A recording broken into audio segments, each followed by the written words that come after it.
are going to study some sources from Devarim, from Deuteronomy, even though we're currently exploring during the Parsha cycle. We're in Bamidbar, in Behaalotekha, as we read earlier. We're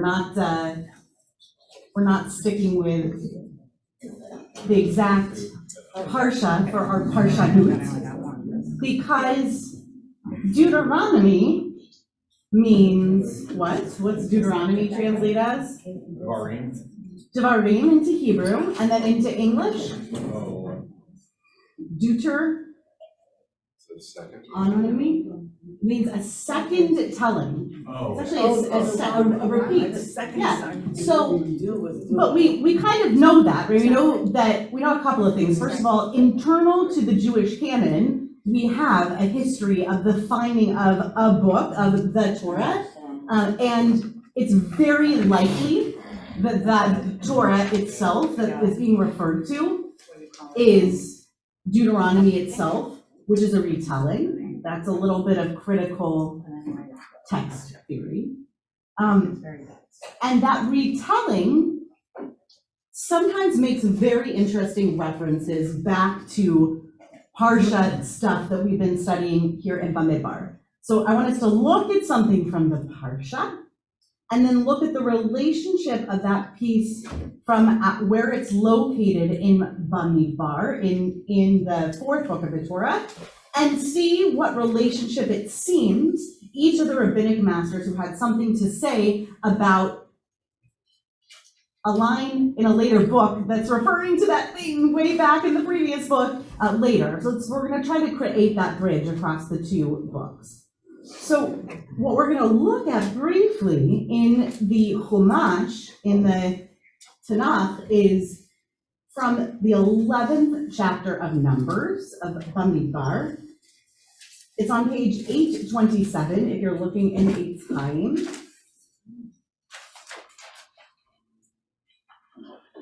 And it's the second Vayehi in a row. The first Vayehi in this little chunk of Behaalotekha, remembering that the chapter numberings are Christian additions later, or perhaps telling you for the first time. For some of you, that is a Deuteronomy. Appreciate the giggles, okay. Here on page 826, if we glance backwards, the first Vayehi is Vayehi Soah Ha'aron, Vayomer Moshe. Right, as I referenced, this is the piece where we get the liturgy that each time the traveling sacraments were lifted up, Moshe would announce, Kuma Adonai v'yafutzu oivecha, like rise up, God, and scatter your enemies, v'yanusu misanecha mipanecha, and may your haters get out from before your face. More or less. That's the more literal translation. Okay? And then we get to the second Vayehi.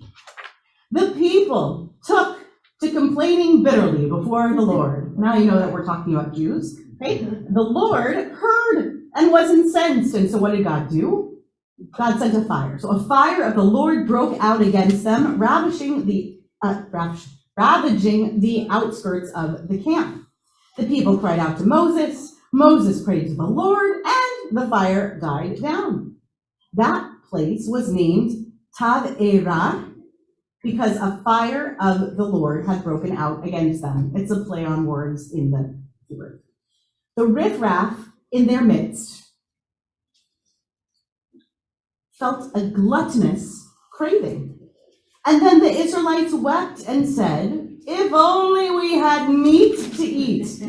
We remember the fish that we used to eat free in Egypt, the cucumbers. Why are they so excited about cucumbers? I know there's also a guess. All these things are guesses in translation because we're establishing what these vegetables are based on, in a lot of times, hapax legomenot, right? Like the first and only mention of those things in ancient text. And so probably cucumbers, sure. We miss the meat, we miss the cucumbers, the melons, the leeks, the onions, and the garlic. Yeah. Now our gullets are shrunken, they're shriveled. There is nothing at all, nothing but this manna to look to. And then the narrative voice of the text comes in. I really like this because it's kind of plain. It's telling us what happened with Moses and God. Then it gives us a quote from the people, and then the narrative voice of the text says, the Haman, by the way, not Haman, boo, but like the Haman and the manna, okay, and the manna, he's Ragadu. By the way, says the text, the manna was like coriander seed, okay? And its color was like this bidolach, this like very special spiced color. The people would go about and gather it, grind it between millstones, or pound it in a mortar, boil it in a pot, and make it into the cakes. It tasted like rich cream. Kita'am l'shad hashamen. When the dew fell on the camp at night, the manna would fall upon it. Okay, so the people complained, God got mad, sent a fire. Moshe was like, whoa, hold back. The fire stops, and then the people go immediately back to complaining. I miss the meat, I miss the cucumbers, I miss the onions, I miss the garlic. And then, by the way, we hear that the manna that's falling should be very satisfying, right? It should be pretty good. Okay, so this is the account in our parsha of the experience of manna, and also kind of the social interaction of the people of Moshe, of God, when it comes to the manna itself. Now, in Devarim, when we're recounting this idea, we get to talking about Jews complaining about their feet, which resonates deeply with me. So I kind of went deep into this parsha. And one of the things that gets explored across all of the different sources in text, we're going to turn to the source sheet in just a moment, is this idea that there must be an explanation for the idea that the clothes that the Israelites wore didn't wear out and their feet didn't swell up. And we're going to hear that it wasn't just their feet that didn't swell up, but something else seemed to be protected on their feet. And I want you to have in the back of your mind that we have a tension at play here, which is you've got the people's account, which is, like, this is terrible. We remember what life was like under the Egyptian rule. And you have the narrative voice of the text, which says what? This is pretty good. It's pretty good. Fran says it's pretty good. Like, it's pretty great, you know. But then again, God's probably the narrative, right? The narrator, whoever they are, is putting in the voice of God, who sees it as pretty good, or a big fan of God, right? So you've got God saying this, or we're a very big fan of God. Okay, so we're going to play with this tension of the idea of somebody who is voicing God as the gift of maintaining clothing and also footwear or feet versus the complaining Jews. So we're going to look at Devarim for a second. And just because of the setup in the room and COVID and all the things, I'm going to read some of the text, but I'll invite input as we go back and forth. So, Sim latcha lo balata me'alecha. Your simla, which is like your vestment, we're going to get to that in a second, did not wear out from upon you. Viraglecha, which is, we're going to read as feet, okay? Because what's foot in modern Hebrew? Regel, okay? But also we have kaf regel, which could be more specific, because what could regel also be? A leg. What could it also be? A chag, right? A regel is also, yeah, regalim. We have also because it's a pilgrimage. Regel has all these different meanings. From the context, we know that it means probably feet. But I want to be clear here that it's important to understand the vocabulary context. And there's also something else that I want you to understand, okay? It's really critical historically to get this. When this verse says, Behaalotekha, your simla didn't wear out, what one has to understand is that most people in the ancient world, contemporary to the original times of the Torah, and going forward for many centuries, so I'm not an expert on this area of history, so I can't tell you exactly when this shifted. In the Near Eastern traditions, people had one garment. They owned a singular garment. And that garment, the easiest way to make a garment, by the way, is to take one long sheet, right? One singular picture of I'm actually going to do this. That's why I brought this up here again. I'll do it in front of the camera so you can see it too. Right? So you wind up with one long sheet, and then when you fold it in half, you wind up with a place to put a hole in the middle top, which becomes the place for your head, and then you can sew up the sides. And by the way, how many corners does that garment have? 4. There you go. Okay, so this is the origin of, and you should place the fringes on the 4 corners of the garment, but also you've got to understand people had one garment. So the miracle of people having this garment that, wait, before I say it, someone else explain it in your words. What is the miracle here that their garments didn't wear out? What are the different ways that could take shape? Why is it miraculous that their garment didn't wear out? No shopping malls in the desert. They couldn't have gotten other clothes.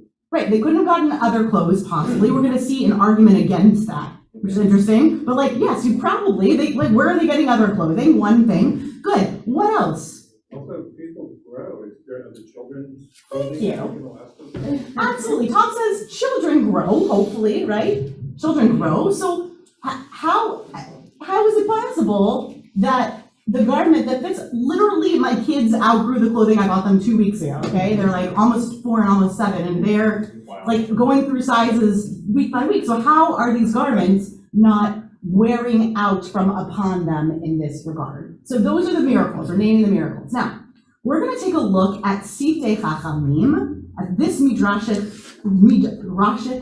commentary that pulls together a Rashi and also a Re'em. So you might ask, they say that's my favorite, and you might inquire about this. It says in Parshat Ki Tavo, that is neither our parsha of the week nor is it here where we're looking in Devarim. Rather, it's somewhere else. There's another quote that says, Behaalotekha, also your sandal wear, your footwear also didn't shred away from your foot. Okay, so very similar to the whole, your feet didn't wear out. Also, your footwear apparently didn't wear out, which implies that they wore shoes. Okay, so the first comment is, what's the question? What's the first comment or question here? Why are they bringing up that another place that says they wore shoes? What's bugging them? What's bugging this commentary? It's not parallel, that it's clothes and feet instead of clothes and shoes. There you go. So it's not parallel, first of all. Here we have clothes, your clothes didn't wear out and your feet, and the other place you have clothes and sandals. And also, if it says that your feet didn't wear out, it seems to imply that perhaps they were barefoot, right? As many people were in Near Eastern and still are in societies that haven't come to adopt footwear fully, or have the means to provide footwear as people's feet grow and have those resources. So what was it? Which was it? Were they barefoot or were they not barefoot? Are both things true? Is one of the things true? Which source is true? So the answer is that verse there refers to the Jews who left Egypt who had shoes. Okay, I like this answer because it's some people have shoes, some people don't have shoes. Those shoes didn't shred. So Rashi's explanation here refers to the Jews who were born in the wilderness who did not have shoes. What does that mean? There wasn't a mall. There wasn't a mall, says Fran. That is correct. Neither did they have one of those nifty Amazon boxes where you could like order and then like go pick up even if you don't have an address, right? The issue here, the issue here is that they couldn't have picked up something along the way. And if you're born into the generation in the desert, it's very interesting. I spent a lot of time thinking about the generation that was born into the desert, but never about the practicalities of that. Right, like where are they getting baby blankets and the material for that and sandals and clothing? Herb has a. They took the gold and the silver from the Egyptians. You'd think they'd pick up a couple wardrobe items too while they were at it. Herb, Baruch Shekivanta, Herb is thinking, as we're going to see in another commentary, didn't they take a haul from Egypt, some of them? Okay, so we're going to get there. Maybe they had that, but in this commentary, they said, listen, the simplest explanation, right? Simplest explanation is there were people who had, either there were people who had shoes and people who didn't, or we're talking about the people who left Egypt had footwear, and then the generation born into the wilderness, they don't have footwear with them, right? Because they're born into the wilderness, there's no mall, says Fran. Okay, so, and then we're gonna go just a little bit further. So we get this other explanation from the Re'em. This usually happens to only those who walk barefoot, meaning the explanation in the verse above is your regel didn't vatsekha. I'm going to leave that without going deeply into the translation because we're going to see a cool source in a moment. But what they're saying is, in our verse here in Devarim, it's talking about something that usually happens to people when they were barefoot. This isn't really a description of something that happens to people who are wearing footwear. People with footwear don't have the thing that the verse says people didn't get. It wouldn't be a problem for them. So shouldn't you ask, what's the significance of nor did your foot swell? We're going to stop at that question and we're going to go to the next commentary, which is Ramban, who is actually going to give us one of the Ibn Ezra commentaries that I bring to you in full on the next page. Okay, so we're going to go to Nachmanides, Ramban. Okay, and your raiment. I love raiment. I'm going to tell you why I love that weird translation. What he's getting at there is, it's like in Spanish saying like vestido. There's a general word for your vestment, your garment, right? It's the one thing that you have, and then you go and you wash and then you wear it again. Okay, so that's what that raiment business is in English. Okay, so this is what Nachmanides theorizes. Now we're going to get into not questioning. Instead, we get to a little pseudo-magical explanation. Here's what's really happening from God. The clouds of glory, the Ananei Kavod, Hayu, what were they doing? They were brushing the garments and pressed them so that they looked like freshly ironed articles. It was like heavenly Febreze. Okay, that's not what he said. I'm just adding my own commentary. And so it was with their children. As they grew, their garments grew with them. Okay, so Ramban says, that's the magic. It was constantly being like fresh pressed, and also the garments were growing with them. So this is what Rashi's language is. He says, I'm bringing this from Rashi, and also these are the words of the Agadah, meaning these are the words of the story-like explanations that get collected in the rabbinic works. But Ibn Ezra wrote, other scholars say, going to what Herb said, they just took a lot of garments out of Egypt. And it's possible that it was not in the nature of manna. Oh wait, now he's going to go into magical thinking also. It's possible that it was not in the nature of manna to produce perspiration. They didn't sweat. Manna didn't make them sweat, right? You might miss meat, my friends, but you don't miss the meat sweats, right? And so he's saying the manna doesn't produce sweat in them, and therefore their garments lasted longer. And so also he said, neither did your feet swell, meaning God gave them strength, or he led them, what was the word in Hebrew here? I'm going back and forth because I want to move quickly. I think about 8 or something like that. He moved them really slowly. What does that mean? How does that help if God moved them slowly? Oh, So slow that Their feet are gonna be fine. The feet are fine, they're not sweating, it's a leisurely walk all through the meat bar. I love that this is like the explanation for 40 years in the wilderness, right? Oh, it's gonna take us 40 years, so you shouldn't sweat, right? Your feet shouldn't hurt, right? I like this explanation so much because it's this desire to marry all of the textual narrative together, right? And then Ramban says, but Ibn Ezra's wrong. His words aren't correct, okay? Because Moshe mentions this to them in order to say that upon observing the commandment of God, they're going to have mazon, and also they're going to have this special garment, and they're going to renew their strength, even as they lived by the manna 40 years and they had garments. What is Ramban's problem?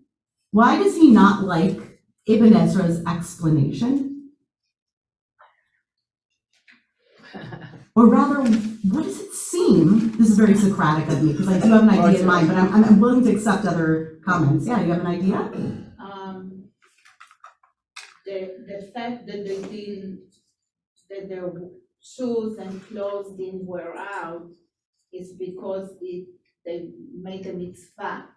So that's the reward of the mitzvah. Exactly. It has nothing to do with the clouds or the moisture or whatever. It's just the reward of the mitzvah. Right. So Vered says, look, what Ramban is saying here is that Ibn Ezra can't be correct that it was simply granted, because the point was that their garments were not worn out and their feet didn't swell as a reward. There had to be a reward aspect to it from his perspective, not from any of these other perspectives. You can see there's a real disagreement in the sources here. Some of our sources over time say, no, this is what happened in the desert, right? Magical Fabrizi Anane Makavod. And this is, and the garments that grew with the children. But for Nachmanides, part of his theological approach here is, no, it must come by means of reward. Turn page. Go to the second Ibn Ezra. Second Ibn Ezra is going to explain a little bit more about it. It's going to bring together a couple of the other commentaries, and then we're going to quickly go to Shnei Luchot and we'll end. So Ibn Ezra says, I want to dig into this word from our, if you flip back to the first page, Vatsekha, right? So he's looking at that one particular word, and he says, what it means here is it's related to baking, to the word batsik, which is dough. And they baked the dough, because this is the same word that's used way back in Shmot and Exodus for the dough. And so he says it must be referring to, it's actually a fantastic visual, right? Like the baked dough, like doughy rising swollen feet. He says it is usual for the feet of a wayfarer who walks great distances to get doughy, right? To get swollen in that way. Mm-hmm. And he says, Ibn Ezra says, it's possible that God gave the Israelites strength or that he led them slowly. So this is the commentary that Ramban doesn't like so much. But what you see here is that Ibn Ezra says that if this word was used deliberately in the text, then maybe it's there to say it's not about reward and punishment. It's simply what was granted, and it was the status quo for all Israelites who were wandering in the desert, that they were granted this miracle. That the miracle of manna wasn't just that it tasted like whatever they wanted it to taste like, but also that it wouldn't ruin their clothing grew with them, etc. Every commentator needs to understand this a little differently, because the story of the manna defies logic. It defies logic. It doesn't make sense. It doesn't make sense that they possibly could have taken enough garments and shoes to provide for the thousands and thousands who were born in the wilderness, and for the Erev Rav that came with, for the mixed multitude that comes with them. It doesn't make sense that magically wandering in the desert, one doesn't shred shoes after walking thousands of miles. So, the Hasidic commentary, in the form of the Shnei Luchot HaBrit, doesn't even try to see a miracle in the garments or a miracle in the shoes. It sees it as something completely different. They say that, I'm gonna actually give you a rephrase rather than read word for word, that the idea here is that the garment that's being referred to, that's not being worn out. Remember that the verse that we got was, your garment, your vestment, will not wear out from upon you. He says, you know what we know a garment to be? Our garment is our body. And what is it a garment for? It's a garment for our soul. So what was God saying in this verse? That your bodies won't give out on you and they'll house your souls. No, not souls of feet. That's kind of a funny play on words in English. They'll house your souls and they won't wear out from upon you, but rather they're going to last you in the desert and the wilderness. And what I love about this explanation is that it simultaneously eschews all of the magical thinking used by everyone who's trying to explain logic in all other generations, and at the same time employs the idea that what the Torah is trying to tell us here is that people themselves were magically preserved. Doesn't matter if it was reward or it was not reward-based, but rather a verse is coming to tell us here in the desert, whatever is happening to you, you are going to be preserved as a person and your body will too. For our very last point, I'm going to go back to our Parsha, to Bamidbar, not on our sheet. This is why I then read back into Bamidbar the outrage of God at the Israelites' complaint.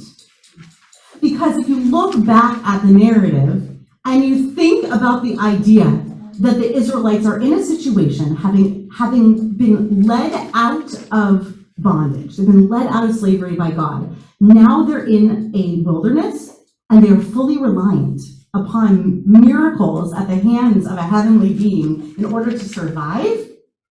And basically, if we're reading back into it, this idea from the Shnei Luchot HaBrit, that God is protecting these vessels and doing whatever God can because it's going to take a miracle for their feet to survive, for their bodies to survive, for them to have the nourishment they need, for them to have the garments they need for the generation that's born there.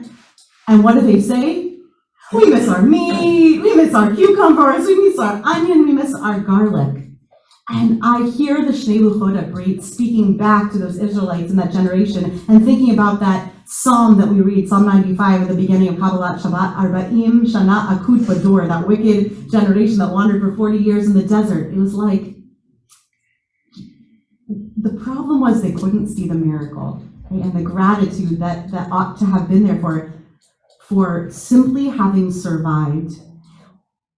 Where I want to end is to say, what I appreciate about our text always is the preservation of even the stains and the ugly spots of who the Israelites were. Our text doesn't try to make our people out to be a non-complaining and perfect people, so we can see ourselves in the text, right? I mean, I joke about it as I go through here, but it's on purpose because we do complain when our feet swell and we do complain when food doesn't taste the way that we want it to taste.